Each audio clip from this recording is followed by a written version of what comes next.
Selamat datang pada video ketiga saya dalam pembelajaran Mikrotik MT-SNA. Pada kesempatan kali ini saya akan membahas networking models. Ada 4 poin yang akan saya bahas, diantaranya yaitu yang pertama konsep, yang kedua TCP/IP model, yang ketiga encapsulation dan decapsulation, yang keempat OSI layers model. Langsung saja kita masuk pada materi yang pertama. Kali ini kita akan mengenal konsep dari networking model. Kita mengetahui jaringan komputer mengacu pada perangkat komputasi yang saling terhubung serta dapat bertukar data dan berbagi sumber daya satu sama lain. Untuk terjalinnya proses bertukar data tersebut, diperlukannya aturan yang mendefinisikan bagaimana kumpulan komputer agar bisa saling komunikasi. Jadi kata kuncinya adalah bagaimana antar vendor bisa saling komunikasi dengan satu sama lainnya. Maka dari itu dibutuhkanlah aturan. Nah, aturan tersebutlah yang disebut dengan networking models. Jadi bagaimana setiap vendor dapat saling berkomunikasi dengan open standard networking models yang tersedia. Untuk saat ini, open standard networking models yang tersedia dan terkenal ada 2, yaitu TCP/IP model dan OSI model. TCP/IP merupakan yang lebih familiar digunakan dibandingkan OSI model. Langsung saja kita lanjut. Before open networking model exists. Sebelum networking model lahir, setiap vendor memiliki networking model tersendiri. Salah satu contohnya pada tahun 1974, vendor IBM membuat network model miliknya yang bernama SNA atau Sistem Arsitektur Network. Maka dari itu setiap vendor memiliki network model tersendiri. Ketika setiap vendor memiliki network model tersendiri, timbullah masalah. Masalahnya apa?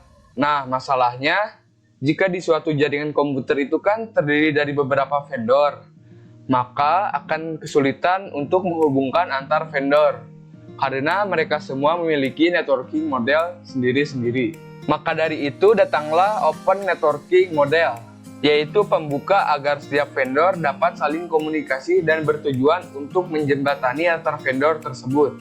Jadi setiap vendor itu hanya menggunakan satu networking model yang sama, entah itu OSI model ataupun TCP model. Oke, langsung saja kita lanjut. Di sini ada TCP/IP model. TCP/IP model merupakan jenis networking model yang saat ini banyak digunakan. Jadi TCP/IP itu mendefinisikan suatu protokol agar komputer utamanya yang berbeda network bisa saling komunikasi. Nah, untuk membantu dalam memahami, setiap networking model itu dipecah menjadi bagian-bagian kecil yang disebut dengan layer. Secara dokumentasi, TCP/IP model terdiri dari 4 layer. Namun, penerapan dalam real network, TCP/IP model lebih mudah untuk dibagi menjadi 5 layer. Yang pertama fisikal, yang kedua data link, yang ketiga network, yang keempat transport, dan yang kelima application. Jadi dari bawah ke atas susunannya. Kemudian kita akan membahas tiap-tiap layer pada TCP modelnya. Yang pertama yaitu application layer. Application layer berfungsi sebagai antarmuka dengan aplikasi, mengatur bagaimana aplikasi dapat mengakses jaringan dan kemudian membuat pesan-pesan berskala. Di antara contohnya yaitu service dari application layer itu seperti HTTP, POP3, SMTP, IMAP, SSH, dan sebagainya. HTTP itu digunakan ketika kita mengakses suatu web server. Kita lanjut. Kemudian ada transport layer. Fungsi dari transport layer adalah menyajikan atau memberikan service ke application layer atau transfer data. Untuk transport layer terdapat 2 protokol yang sering digunakan yaitu TCP dan UDP. Salah satu mekanisme yang disediakan oleh transport layer khususnya TCP itu adalah error recovery mechanism. Langsung saja kita lanjut. Kemudian ada network layer. Untuk network layer hanya terdapat 1 contoh yaitu IP, dan IP menyediakan 2 fitur yang sangat penting yaitu addressing dan routing. Jadi kalau addressing itu bawa IP address itu sendiri, yaitu memberikan nama pada perangkat di jaringan komputer. Sedangkan routing salah satu fitur yang disediakan pada IP di bagian network layer yang bekerja layaknya kantor pos, mencari rute tercepat untuk sampai tujuan. Setiap perangkat jaringan memerlukan alamat unik di jaringan agar si data tersebut sampai pada tujuannya. Langsung saja kita lanjut. Kemudian ada data link dan physical layer. Data link layer mendefinisikan protokol yang dibutuhkan pada physical layer. Salah satu fitur pada data link layer ialah FCS, Frame Check Sequence, yaitu Error Detection Mechanism. Hanya mendeteksi error tanpa recovery. Addressing yang digunakan pada data link layer adalah MAC address. Physical layer mendefinisikan cabling pada suatu jaringan komputer. Mendefinisikan secara fisik apa yang digunakan untuk menghubungkan antar device. Itulah layer-layer pada TCP IP. Oke, lanjut kita masuk pada encapsulation dan decapsulation.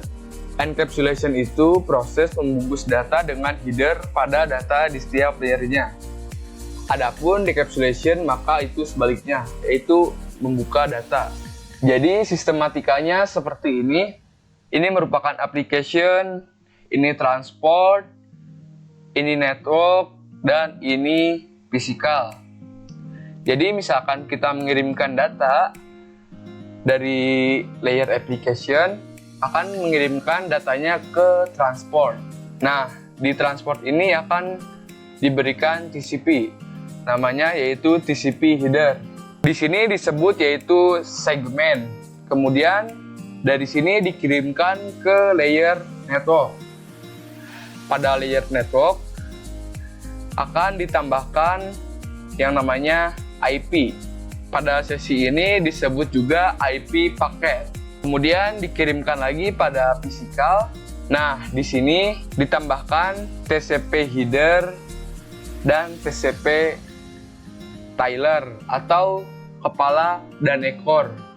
Nah, ketika data sudah sampai physical layer, maka data tersebut sudah berbentuk bit atau 0101. Kemudian data tersebut akan dikirimkan pada receiver. Nah, di sini disebut dengan decapsulation. Dari layer physical akan dikirimkan pada layer network. Maka data link ini akan dihapus, kemudian dikirimkan lagi pada layer transport, kemudian IP ini dihapus, kemudian dikirimkan kembali pada layer application. Ketika sudah sampai receiver, akan dilakukan proses decapsulation. Decapsulation itu artinya merubah lagi menjadi data yang aslinya. Ketika sampai sini, receiver sudah bisa menikmati data yang sudah diterima. Langsung saja kita lanjut. Di sini kita masuk pada OSI model. Untuk saat ini model yang sering digunakan hanya TCP/IP. Karena untuk dari sisi perkembangan protokolnya atau modelnya TCP/IP lebih dominan dibanding OSI layer. Namun OSI layer bisa dipelajari karena mudah dipahami. Sebelum networking model ada, setiap vendor membuat atau memiliki networking modelnya masing-masing. Karena setiap vendor memiliki networking model yang berbeda-beda, maka komunikasi antar vendor sulit dilakukan. Banyaknya vendor tadi itu, bagaimana upaya agar tetap bisa berkomunikasi dengan baik antar vendor satu dengan vendor yang lainnya.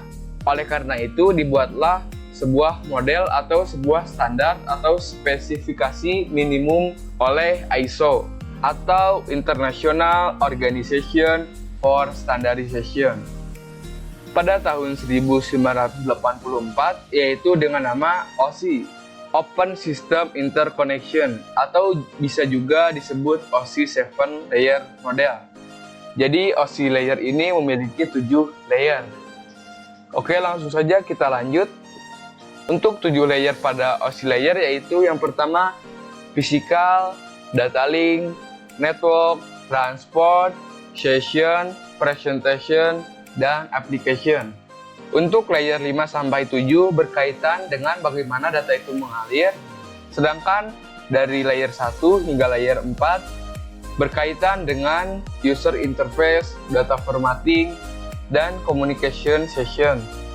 Untuk pembahasan lebih detail tentang OSI model, kalian bisa search di browser. Mungkin cukup sekian pada video kali ini.